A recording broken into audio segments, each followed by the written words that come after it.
जो भगवान श्री रामचंद्र जी के इस पावन चरित्र को सुनते हैं उनके हृदय में वैराग्य, ज्ञान, प्रेम जो चाहेंगे वो प्राप्त हो जाएंगे। जो मनुष्य कामना करके सुनते हैं तो जिस कामना को करेंगे वो कामना भगवान का पावन चरित्र पूर्ण कर देता है। रावण को भरोसा आ गया, मेघनाथ को गले लगाया। मेघनाथ ने कहा कि आप चिंता न करें, आपकी सारी सेना, सारे सुभट एक तरफ, मैं अकेला, आपकी आधी सेना मरी गई, कुछ नहीं, सुबह होने दीजिए, मैं जो कुछ कहना चाहता हूं उससे बहुत कुछ करके दिखाऊंगा, बस आप निश्चिंत हो जाइए। ये ही सवेरा हुआ, बानर भालुओं की हुंकार सुनाई दी चारों तरफ से। बानरों ने क्रोध करके किलकारियां मारी, नगर में कोलाहल मच गया। राक्षस लोग अस्त्र शस्त्र लेकर दौड़े और किले पर चढ़ गए, पर्वतों के करोड़ों शिखरों को लेकर, क्योंकि अनंत बंदर भालू ऐसे फेंक रहे लंका के ऊपर जैसे गोले फेंके जाते हैं, मानो वज्रपात हुआ हो। बड़े बड़े प्रलयकालीन जैसे राक्षस ऐसे को मार मार करके बानर भालू गिरा रहे। मेघनाथ ने फिर देखा कि फिर वही विनाशकारी लीला इन बानरों की, बहुत क्रोध किया, बजाओ डंका भी दिखाते इनको अपना बल। मेघनाथ ने ललकारा कि इन बानर और भालुओं को भेजकर तुम कहां छुपे हो? अरे वो तपस्वी कहां हैं? राम, लखन और अपने को बड़े वीर कहने वाले सुग्रीव, द्विविद, नल, नील, ये सब कहां हैं? इन छोटे मोटे बानरों से मैं युद्ध नहीं करना चाहता। और वो कहां है जो मेरे पिता का द्रोही भाई विभीषण है, कहां है? ललकारा, मैं विभीषण को, इस दुष्ट को अपने हाथ से काटूंगा। मेघनाथ ऐसा, और हर बानर भालू की खोपड़ी में 10-10 बाण मारे, केवल प्राण नहीं निकल रहे। कोई सेना में ऐसा बकाया नहीं रह गया। मेघनाथ की फुर्ती और अस्त्रों का संचालन गरजता जा रहा है, इनको क्या मारना? कहां है सुग्रीव, कहां है राम, लक्ष्मण, नील, नल, द्विविद, ये कहां है? हर बानर भालू को ऐसे 10-10 बाण। कोई भी ऐसा बानर भालू ने सो कपि भालू न रन मह देखा, कीने से जेहि न प्राण अवश्य, केवल प्राण रह गए। 10-10 सर सब मारे स्पर्श भूमि कपि वीर, सिंहनाद करि गरजा मेघनाथ बलधीर। कोई सीधे खड़े होने लायक नहीं रह गया बानर भालू। 10-10 बाण सबको मार के व्याकुल कर दिया और गर्जना की, कहां है राम, कहां है लक्ष्मण? हनुमान जी ने देखा कि ये तो फिर काल के समान पूरी सेना का संहार कर रहा है। एक बड़ा भारी पर्वत उखाड़ा और मेघनाथ पर छोड़ दिया। पहाड़ को आते देखकर वो मायावी अंतर्ध्यान हो गया, पर रथ, सारथी, घोड़ा सब चकनाचूर हो गए। हनुमान जी ने ललकारा, सामने आ। मायावी तो छुप छुप कर युद्ध करता है, मेरे सामने आ। वो अंतर्ध्यान होकर राम जी के पास पहुंचा जहां भगवान विराजमान थे और बड़ा ही कटु वचनों का प्रयोग किया। अस्त्र शस्त्र भगवान पर छोड़, भगवान खिलवाड़ में ही सारे अस्त्र शस्त्र काट देते हैं। वो सारे अस्त्र शस्त्र दिव्यास्त्रों का प्रयोग किया, भगवान केवल निवारण करते हैं अस्त्र शस्त्रों का। लज्जित हो गया, कोई अस्त्र शस्त्र ही नहीं बचा, तो वहां से माया प्रकट करने लगा अंतर्ध्यान होकर के, जैसे कोई ऐसा उपाय कर रहा है जैसे कोई छोटा सा सांप का बच्चा लेकर गरुड़ को डरा रहा हो। ऐसे मायापति को, दिल की भ्रकुटी विलास दृष्टि ले हुई राक्षसी माया से भयभीत करना चाहता है मेघनाथ। जासु प्रबल माया बस, शिव बिरंच बड़ छोट, ताई दिखावे निश्चर निज मायामति खोट। वो आग के अंगार बरसाने लगा, कभी भयंकर जल की धाराएं बरसने लगी, कहीं पिशाच पिशाचनियां प्रकट होकर मारो मारो ऐसा चिल्ला रहे हैं। कभी विष्ठा की वर्षा, पीप की वर्षा, खून की, हड्डियों की, ऐसे कभी धूल वर्षा। सब व्याकुल होने लगे तो भगवान ने एक बाण संधान किया, सारी माया नष्ट हो गई। जैसे सूर्य प्रकट होते ही कोहरा नष्ट हो जाता है। अब तो प्रबल होकर बानर भालू जो इसके बाण से घायल हुए थे, भगवान की दृष्टि पड़ते ही सब स्वस्थ हो गए। लक्ष्मण जी ने कहा, प्रभु बस आज्ञा दीजिए, नहीं तो ये बहुत बलवान है मेघनाथ, जानते हैं बहुत बलवान है, बानर भालू इससे नहीं जीत सकते, आप हमें आज्ञा दीजिए। लाल नेत्र लखन लाल के, विशाल चौड़ी छाती, विशाल भुजाएं, गौर वर्ण, बड़े बड़े योद्धा रावण के भी अस्त्र शस्त्र लेकर मेघनाथ के साथ है। लखन लाल प्रणाम करके चले। आप तो लखन लाल चल रहे हैं, इसलिए बानर भालुओं में और प्रबल बल। विजयशील बानर डांट कर, फटकार कर, उठाकर पटक देते हैं, उन्हें मारते हैं। बड़ा कौतुक हो रहा है। खेल खेल में मेघनाथ की जितनी आसपास सुरक्षा थी सब नष्ट कर दी बानरों ने ही। जैसे पलाश का पेड़ फूला हो ऐसे वीर निशाचर दिखाई दे रहे बानरों की मार से। लक्ष्मण जी ने ललकारा मेघनाथ से कि बानरों पर बाण चला करके तू अपने को महाबली समझता है। इधर मेघनाथ ललकार करके लक्ष्मण जी से युद्ध करने लगे। अनंत शेषावतार भगवान लक्ष्मण जी के आगे इस राक्षस की एक भी बात नहीं चल रही। सारथी, रथ सबका भंजन कर दिया और ऐसे प्रहार करने लगे मेघनाथ पर, बस वो जान गया कि अब मैं मारा जाऊंगा, अब मैं बच नहीं सकता। लखनलाल के बाणों से इतना व्याकुल हो गया कि अमोघ शक्ति का प्रहार कर दिया। जो वीरों को यही शिक्षा दी जाती है, कुछ ऐसी अमोघ शक्तियां होती जब बिल्कुल प्राण निकलने को तभी इनका संधान करे। रावण सुत निज मन अनुमाना, संकट भयो हरि मम प्राणा। अब ये लखनलाल मेरे प्राण हर लेंगे अगर अगला बाण संधान की। सबको घायल करके मेघनाथ को भी घायल कर दिया उसने।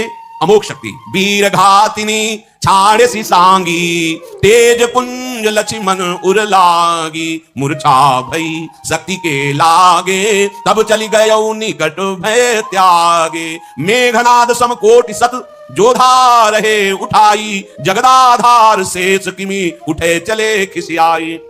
वीर घातिनी नाम की शक्ति का संधान कर दिया, सीधे लक्ष्मण जी की छाती में प्रवेश कर गई वो शक्ति। लखनलाल जी मूर्छित होकर गिर पड़े। मेघनाथ भय छोड़कर उनके पास गया, लंका उठाकर ले जाना चाहता था रावण के पास, वो एक तपस्वी को तो मार गिराया। मेघनाथ ने करोड़ों उपाय किए लेकिन भगवान शेष लखनलाल हिला भी नहीं पाए उनको। और भी वीर करोड़ों एक साथ लगे क्योंकि बहुत बड़ी विजय थी। भगवान के प्रिय भ्राता लक्ष्मण जी को इस स्थिति में रावण के सामने पहुंचाना बहुत बड़ी विजय थी। हर प्रयास किया लेकिन उठा नहीं पाया। भगवान शंकर कह रहे, सुनु गिरिजा क्रोधानल जासु, जरई भुवन चारि दस आसु, सक संग्राम जीति को ताही, से वही सुर नर अग जग जाही। भगवान शंकर कह रहे हैं उमा, ये भगवान शेषनाग जी हैं जिनकी फुंकार से 14 भुवन प्रलयाग्नि में बदल जाते हैं। भला इनको कोई देवता मनुष्य असुर राक्षस कोई ऐसा नहीं जो चराचर इनको जीत सके। ये केवल लीला है भगवान की, ये वही जानता है जिस पर भगवान की कृपा है। संध्या का समय हुआ, अपनी सेना को लेकर के मेघनाद वापस हुआ, पर लक्ष्मण जी को नहीं ले जा पाए। करुणा की खान भगवान पूछ रहे, सब वापस हो रहे हैं, लक्ष्मण जी कहां हैं? और जब ये मेघनाद उठा रहा था, वीरों के साथ नहीं उठा पा रहा था, तो हनुमान जी पहुंचे, 1 लाख मारा, मेघनाद गिरा। वो अपने आदमियों को लेकर हनुमान जी ने लखनलाल को ऐसे उठाया। जब पूछ ही रहे थे कि लखनलाल कहां है, तो देखा हनुमान जी की गोद में। हनुमान जी ने जो लखनलाल को प्रभु के समीप, अरे ये तो वीर घातनी शक्ति है, ये तो सुबह होते तक अगर औषधि नहीं मिली तो प्राण निकल जाएंगे लक्ष्मण के, इससे तो बचना संभव है। जांबवान ने कहा, प्रभु आप बिल्कुल सत्य कह रहे हैं, ये अमोघ वीर घातनी शक्ति है, एक ही है जो बचा सकता है, सुषेण वैद्य, और वो लंका में है, रावण के पक्ष का है। अगर वो आ जाए तो इसकी काट बता सकता है, अन्यथा लखनलाल का बचना तो असंभव लग रहा है। कोई ऐसा हो तो सुषेण वैद्य को ले आए।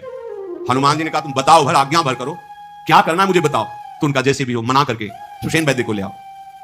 श्री राम जी के चरणों में सिर नवाया, सुषेण वैद्य के घर गए, कहा सुनो आपको अभी चलना है रामादल, लखनलाल को वीर घातनी शक्ति मेघनाथ ने मारी है, आपको औषधि बताना। बोले मैं ऐसा नहीं कर सकता, क्योंकि मैं रावण का वैद्य हूं, अपने शत्रु पक्ष की औषधि नहीं कर सकता। तो वैद्य के लिए कोई पक्ष नहीं होता, जो डॉक्टर है वैद्य है उसके लिए केवल मरीज की सेवा करना देगा। कौन सा मरीज है, किस जाति का मरीज है, कहां का मरीज, ये नहीं होता, वो सिर्फ मरीज को देखता है। आपको वैद्य है, आपको ऐसा पक्षपात का भाव नहीं आना चाहिए, आपको चलना होगा। बोले अगर हम विचार भी करें चलने का तो इतने शुभट लगे हुए हैं, इस समय तो चढ़ाई हुई है, तो हर जगह जगह लगे हुए, मुझे जाने नहीं दिया जाएगा। बोले इस समस्या का समाधान तो मैं कर दूंगा, आप बैठो करके। बाहर से दरवाजा बंद किया घर का और घर ही फाड़ लिया, और सीधे आकाश मार्ग से चलने फिरने की जरूरत, आप घर में आराम से बैठो, और सीधे रामादल में राम जी के पास जाके दरवाजा खुलवाया। हनुमान जी महाराज है, घर ही चलने की जरूरत नहीं, आप आराम से बैठो, घर पहुंचा दिया। हनुमान जी कर तुम अन्यथा कर तुम, सर्व समर्थ प्रभु के दास है। सुषेण वैद्य ने जे भी देखा भगवान अहोभाग्य थे, तभी तो ऐसा।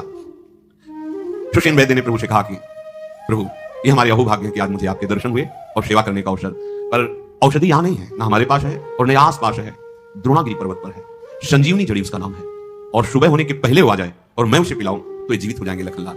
हनुमान जी ने कहा प्रभु बस आदेश करो, सुबह तो बहुत समय होता है, सुबह तक मैं कई बार आ जा सकता हूं, कई बार, सुबह नहीं होने दूंगा आप।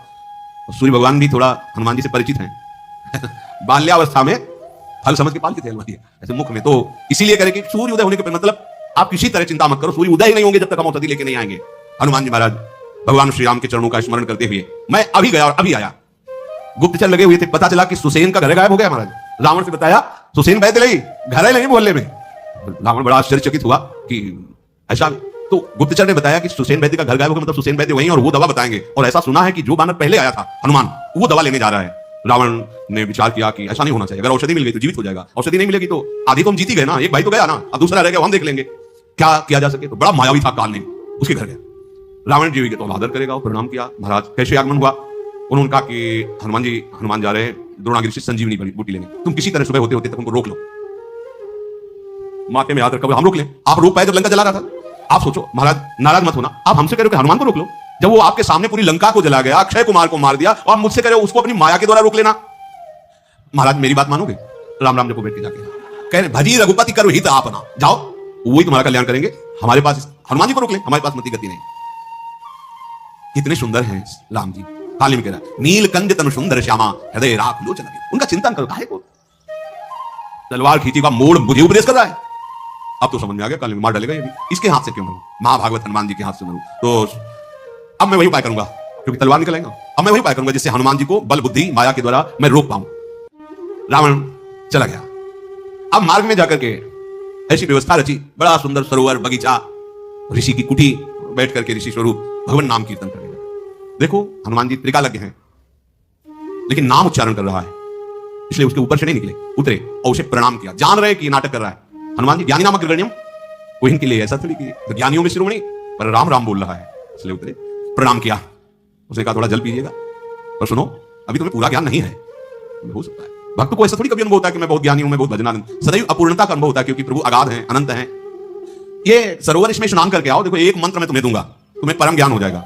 इतने महाबली विज्ञानानंद घन संपन्न, उसकी बात मान गए स्नान करने के लिए। मंत्र देने को मतलब दीक्षा ही तो देना है, अभी उसको ज्ञानी नाम अग्रगण्यम बुद्धिमताम वरिष्ठम, उनमें कुछ कमी नजर आ रही। वहां जब स्नान कर ले गए, सर पैठत कपि पद गहा मकरी तब कुलान, मारी सोधरी दिव्य तनु चली गगन चढ़ जान। हनुमान जी महाराज जे ही स्नान करने के लिए गए तो एक मगरी, जो मगरमच्छ होता है, मगरी हनुमान जी के चरण को पकड़ लिया। हनुमान जी के एक घूंटा प्रहार से पधारी दिव्य देह धारण करके ऐसे आकाश मार्ग पे खड़ी हुई और कहा, हे हनुमान जी, मैं आपके दर्शन से पाप मुक्त हो गई। मुनि का शाप था इसलिए मैं मगरी बनी हुई थी। ये मुनि नहीं है जो बैठा है, ये कालिनी में निशाचर है। ये केवल आपको रोकने के लिए रावण ने भेजा है। मेरे सत्य वचन मान लीजिए। और वो अंतर्धान हो गई। हनुमान जी नजदीक गए, उसने कहा, स्नान कर आए, आओ बैठो, हम तुम्हें मंत्र देते। बोले, हमारी प्रथा पहले गुरु दक्षिणा देना, गुरु दीक्षा बाद में, पहले गुरु दक्षिणा। हाँ दो। उसने हनुमान जी की पूंछ बढ़ी और लपेट करके उसे पछाड़ा। जे ही पछाड़ की तो कालनेम के रूप में प्रकट हो गया। उसकी रची हुई सारा सरोवर वृक्ष सब माया अंतर्ध्यान हुई। हनुमान जी महाराज बड़ी तीव्र गति से पवन वेग से गए। अब वहां गए तो पहले ही कालनेम ने जैसी दिव्यता थी, संजीवनी जड़ी की, वैसी सब हनुमान जी को लगा कि कौन सी इसमें जड़ी है, उखाड़ के ले जा। हुसैन कहते ये नहीं है, फिर लौटना पड़े, हम पूरा पर्वत लिए चलते, कहते इसी में छाट लो जो तुम्हारी हो। पूरा द्रोणागिरी उखाड़ लिया ये महाबली हनुमान जी। अब द्रोणागिरी पर्वत पूरा लिए हुए और वायु वेग से उड़ रहे हैं। मार्ग में अवधधाम भी पड़ता था दूर से। अब जैसे वायुयान चलता है तो आवाज आती है ना, पवन पुत्र हनुमान जी पहाड़ लिए। सैनिकों ने सुना तुरंत। भरत जी तो भगवान के ध्यान में मगन रहते थे। भरत जी से कहा, कोई निशाचर पर्वत लेकर अयोध्या पर वार करना चाहता है। देखा भरत विशालयति निश्चर मन अनुमानी, बिनु फरसायक मार्यो चाप श्रवण लगितान। तत्काल जल्दी बिना फणका, बिना नोक का बाण लेकर ऐसा संधान किया कि हनुमान जी को मूर्छित और पर्वत को वहीं रोक लिया। क्योंकि अगर मूर्छित होकर गिरेंगे तो पर्वत तो आ ही जाएगा ना। कितनी बाण में प्रवीणता, फण वाला बाण नहीं, बिना फण का बाण। जैसे मारीच को मारा था तो 100 योजन दूर गिरा था, मरा नहीं था। तो हनुमान जी मूर्छित होकर नीचे गिरे, पर्वत को रोक लिया। क्योंकि पर्वत आएगा तो बात तो वही हो जाएगी ना। पर्वत को वहीं, पूरे द्रोणागिरी पर्वत को बाण ने रोक लिया और हनुमान जी महाराज नीचे गिरे। परऊ मुरछि महिलागत सायक, सुमिरत राम राम रघुनाय। मूर्छा में भी हनुमान जी के मुख से निकल राम राम। भरत जी कहते, ओहो, ये क्या अपराध बन गया? भगवान के किसी प्रिय भक्त का मेरे द्वारा अपराध? मैं हूं ही ऐसा। बहुत क्लेश भरत जी को हुआ, दौड़ पड़े और नजदीक आए। हनुमान जी को देख करके व्याकुल हो गए, हृदय से लगाया, कई उपचार किए पर मूर्छा दूर नहीं हो रही। भरत जी बड़े दुखी होकर के आंसू बह रहे हैं। विधाता मेरा ऐसा ही स्वभाव बनाया है, शुरू से कलंक पर कलंक मिलता, भगवान से विमुख होता चला जा रहा हूं। पहले माता ने ऐसा किया और अब देखो मेरे द्वारा ऐसा भयानक कार्य हो गया कि किसी भगवान के भक्त का अपराध बन गया। बहुत मन वचन से दुखी हो रहे हैं। फिर कहा, जो मोरे मन बचय रुकाया, प्रीति राम पद कमल अमाया। तो कपि हो विगत श्रम सूला, जो मुंह पर रघुपति अनुकूला। सुनत बचन उठी बैठ कपीसा, कही जय जयति कौशलाधीशा। भरत जी ने जब उपचार से हनुमान जी मूर्छा नहीं जागी तो मन वचन कर्म से यदि मुझे भगवान श्री राम के चरणों में प्रेम है, उनके प्रताप से इनकी मूर्छा दूर हो जाए। जे ही भरत जी ने ऐसा संकल्प किया, जय श्री राम, हनुमान जी महाराज उठ करके बैठ गए।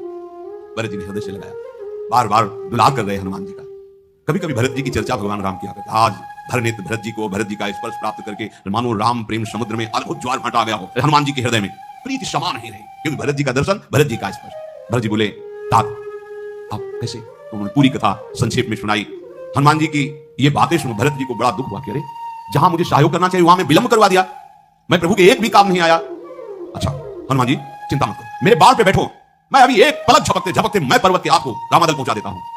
थोड़ा हनुमान जी को विचार आया कि मैं पर्वत सहित, नहीं नहीं ये राम प्रताप से कुछ भी हो सकता है। पहले हनुमान जी को मन में आया, मोरे भार चली कि बाना, ऐसा कैसे हो सकता है कि एक बाण पे मैं भी बैठूं, द्रोणागिरी भी हो, एक पलक झपकते रामादल हो? नहीं, राम प्रताप से ऐसा संभव हो सकता है। फिर हाथ जोड़कर कहा, नाथ आपका प्रताप ही हमारे लिए, बस आप आदेश कीजिए, मैं अभी चला, क्योंकि विलंब न हो जाए। भरत जी के चरणों की वंदना की। महाबाहो महाबली हनुमान जी पर्वत को लेकर के चल पड़े।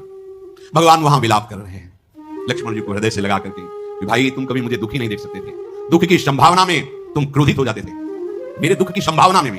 देखो ना भरत जी जब मिलने आ रहे थे, अकेले शत्रुघ्न और भरत को भूमि पर बिछा दूंगा और चक्रवर्ती सम्राट महाराज दशरथ जी की सेना को दिखा दूंगा कि रामदास में कितनी सामर्थ्य है। तुम जरा भी दुख की संभावना, आज मैं रो रहा हूं और तुम सुन नहीं रहे हो, कहां है वो तुम्हारा प्रेम? भगवान का ऐसा विलाप सुनकर पूरे सब रामादल में शोक छा रहा है। बार बार भगवान, तुम्हारा निष्ठुर हृदय नहीं हो सकता, लक्ष्मण तुम उठो, मैं अपयश सह सकता हूं, सब शोक सह सकता हूं, पर तुमसे विलग नहीं रह सकता। भगवान विलाप कर रहे थे, ऐसे शोक में मगन ही थे कि इतने में आवाज सुनाई दी, जय श्री राम। देखा हनुमान जी महाराज पर्वत लिए, मानो करुण रस में वीर प्रसंग आ गया। श्री राम जी बहुत आनंदित होकर खड़े हो गए। हनुमान जी ने आराम से पर्वत रखा, प्रभु को प्रणाम किया, प्रभु ने हनुमान जी को गले लगाया। सुषेण वैद्य तुरंत पर्वत पे चढ़ गए, औषधि ढूंढ रहे हैं। देखो भगवान के सेवक अगर हनुमान जी जैसे न हो तो कैसे काम चले? सुषेण वैद्य कहते ये औषधि नहीं है, क्योंकि उसने ऐसी माया जाल रचा, पूरा पर्वत ही लिया, चढ़ो और अपना अंदाज लो इसमें कौन सी है। तुरंत उपाय किया, संजीवनी जड़ी को पीस करके लक्ष्मण जी के मुखारविंद में दी। वीरघातिनी शक्ति अंतर्धान हो गई, घाव भी नहीं। तुरंत लक्ष्मण जी उठ बैठे, राम हो लक्ष्मण जी स्वस्थ सचेत, प्रभु श्री राम हृदय से लगा रहे हैं। हनुमान जी महाराज समस्त वानर समूह जय श्री राम के नारे लगा रहे हैं। हनुमान जी जैसे सुसेन जी को लाए थे वैसे ही लंका में पहुंचा दिए, घर को स्थापित कर दिया। गुप्तचरों ने बताया कि महाराज लक्ष्मण जी तो जीवित हो गए। कैसे? वो तो वीर घातनी शक्ति थी, बच ही नहीं सकते थे। वो आपके सुषेण वैद्य ने बचा लिया, पूरा घर सहित हनुमान जी ले गए थे। ऐसा हो बहुत विषाद को प्राप्त हुआ कि मानो विजय मिलते मिलते छूट गई। एक भाई पधार जाता तो दूसरे पर तो हम भारी पड़ी जाते। बहुत विषाद। जब विकल देखा तो मेघनाथ ने कहा कि पिताजी आज तक हमने आपको बताया नहीं, हमें एक देवी की सिद्धि है और वो विमान और कर्कश मैं आराधना करूंगा, वो मुझे मिल जाएगा। वो मैं रथ पा गया तो विश्व पर मैं विजय प्राप्त करने की सामर्थ्य रखता हूं। अब दीन तो हाँकूंगा नहीं। अब कल आप देखिएगा मैं क्या करूंगा। आप रोना बंद कीजिए। प्रातःकाल हुआ, दोनों ओर के योद्धा जय जयकार अपने अपने स्वामी की करते हुए युद्ध के लिए। पहले तो मेघनाथ ने माया में रथ पर सवार होकर के आकाश में आया, गरजा, शक्ति शूल तलवार कृपाणास्त्र शस्त्र सब बरसा रहा है। बानर पर्वत ले रहे हैं, वृक्ष ले रहे हैं, पर उनको दिखाई देगी कहा कौन बरसा रहा है। वो माया में रथ पे सवार दिखाई नहीं देगा।